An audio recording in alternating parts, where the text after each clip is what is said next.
பேதுருவுக்கு மாம்சமும் ரத்தமும் வெளிப்படுத்தல, பரலோகத்தில் இருக்க பிதாவே இருதயத்துல ஒரு வெளிப்பாட்டை கொடுக்கிறார்.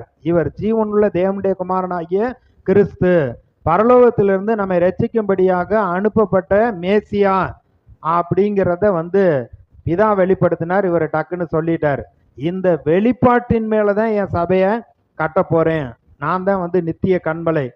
பழைய ஏற்பாட்டில் அவர்களோடு சென்ற அந்த ஞான கண்மலையின் தண்ணீரை குடித்தார்கள். அந்த கண்மலை கிறிஸ்துவே.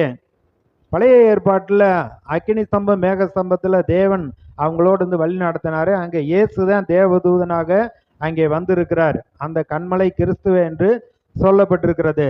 அப்ப இந்த வெளிப்பாட்டின் மீது, இந்த கண்மலையின் மீது, அது மேலதான் நான் சபையை கட்ட போறேன். பாதாளத்தின் வாசல் சபையை மேற்கொள்ளாது.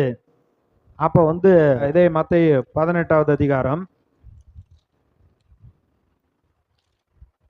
18வது வசனத்திலிருந்து 20 வரை, பூலோகத்திலே நீங்கள் எவைகளை கட்டுவீர்களோ அவைகள் பரலோகத்திலும் கட்டப்பட்டு இருக்கும், பூலோகத்திலே நீங்கள் எவைகளை கட்டவிழ்ப்பீர்களோ அவைகள் பரலோகத்திலும் கட்டவிழ்க்கப்பட்டிருக்கும் என்று மெய்யாகவே உங்களுக்கு சொல்லுகிறேன்.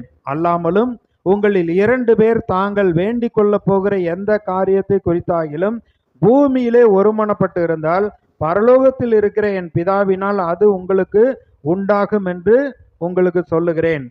ஏனெனில் 2 பேராவது 3 பேராவது என் நாமத்தினாலே எங்கே கூடி இருக்கிறார்களோ அங்கே அவர்கள் நடுவில் இருக்கிறேன் என்றார். 2 பேர் சேர்ந்து அவருடைய சித்தத்தின்படி அவர் கொடுத்திருக்க அந்த பரலோக ராஜ்யத்தின் அந்த திறவுகோலை வைத்து நம்ம திறக்கிறோம் அப்படின்னா, ஜெபிக்கிறோம் அப்படின்னா அது அப்படியே உண்டாகும். வீட்டில் கணவன் மனைவி பிள்ளைகள் நீங்க ஒருமனப்பட்டு 2 பேர் 3 பேர் ஒருமனப்பட்டு பரலோக ராஜ்யத்தின் திறவுகோலை நம்ம கையில கொடுத்துருக்காரு. உங்களுக்கு என்ன வேணும், என்ன நடக்கணும், என்ன நன்மை உண்டாகணும்னு அதிகாரத்தை உங்க கையில கொடுத்துட்டாரு. அதான் மரணமும் ஜீவனும் நாவின் அதிகாரத்தில் இருக்கு. உங்களுக்கு என்ன நன்மை உண்டாக வேண்டும் என்று கதவை நீங்கள் திறக்க வேண்டும். ஆண்டவர்